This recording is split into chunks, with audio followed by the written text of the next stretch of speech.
Hey everyone, in this second part of our Raspberry Pi Pico tutorials, we are going to take a look at another new components like the push button so that we can control this LED, or how to use the sensor, including the AR sensor.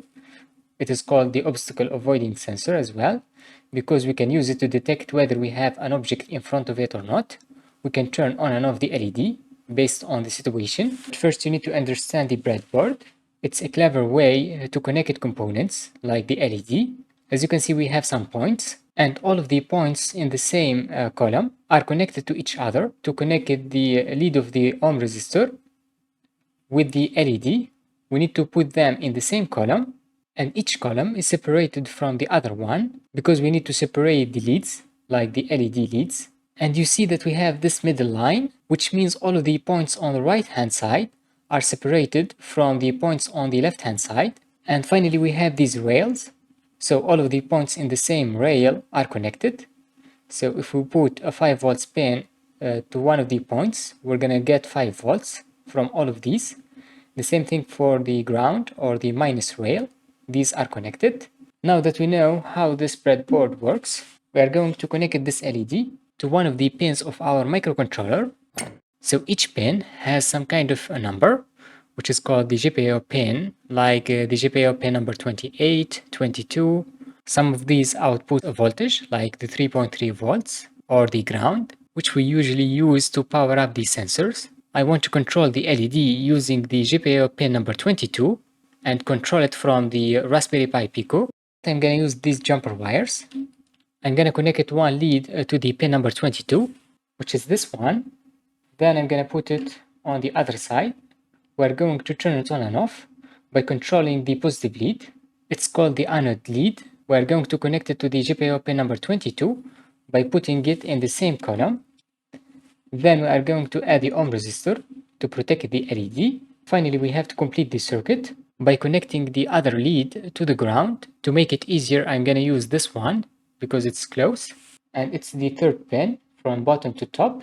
Let's try to turn it on using the Python code or the MicroPython code. First, we have to import the machine library that allows us to declare the pin using import, then the name machine. After that, we have to create the LED pin. We can give it any name like LED pin or LED equals machine dot, and we have this class pin that takes in few parameters or arguments. The first one is the pin number. We are using the pin number 22. Make sure to pick up the right one. And the second parameter is used to tell the microcontroller that we're going to use this pin as output to turn the LED on and off, or as an input in case of the push button that we're going to check later on.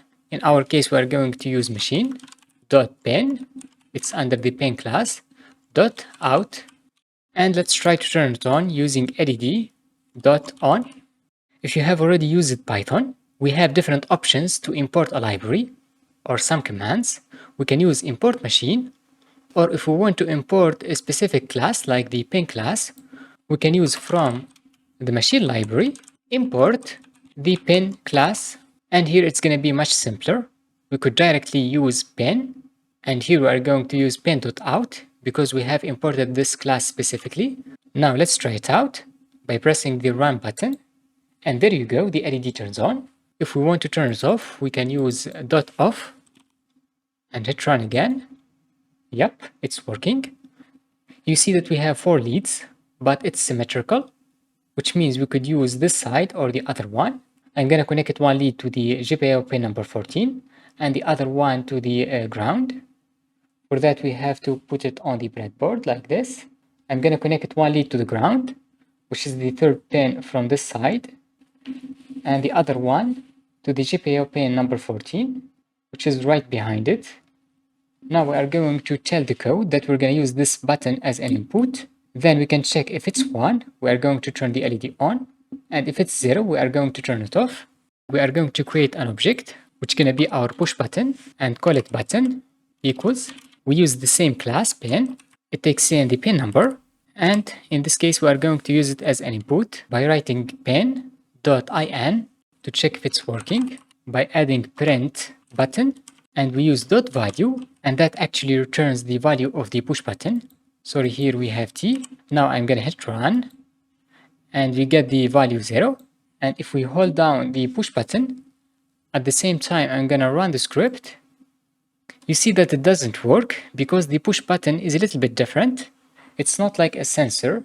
It doesn't return a voltage or 0 volts. It's just trying to connect it or disconnect it deletes. That's why we have to pass in another parameter which will tell the Raspberry Pi Pico to use this push button as pull up or pull down. We simply have to add a pin dot.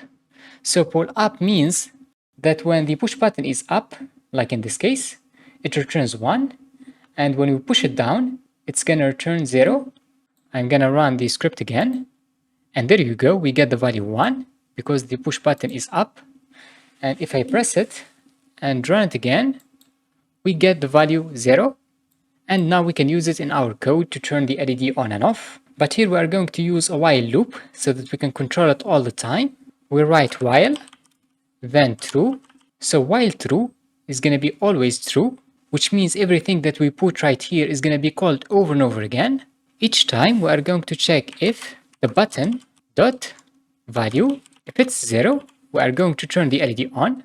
We add colon, then enter. We will turn the LED on using LED.on. Then we have to get back to the same level of the if keyword so that we can check else, which means otherwise.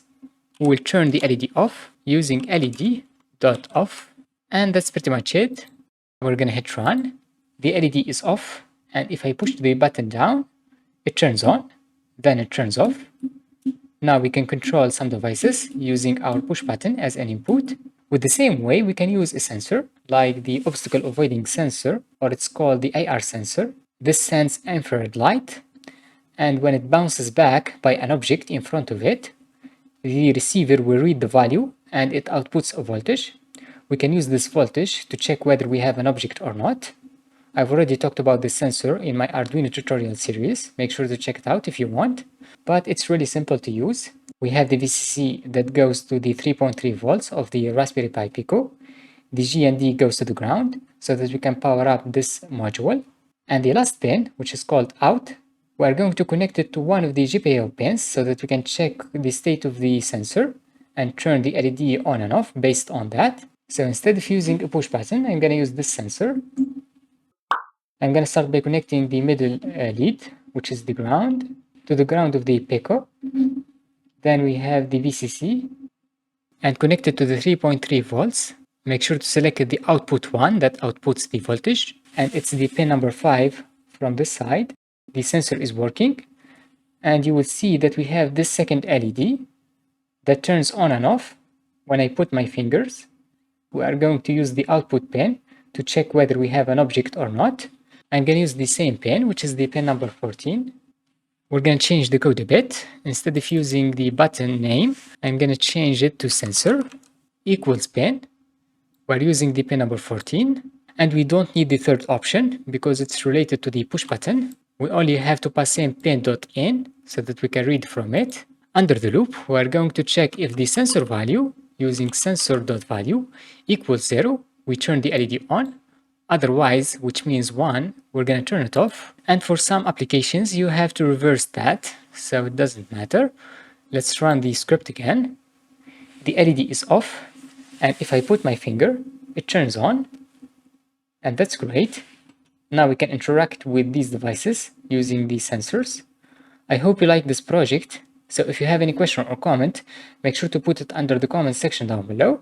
In our next video, we are going to take a look at another sensor, which is the DHT sensor. I hope you like this project, and I will see you in the next one.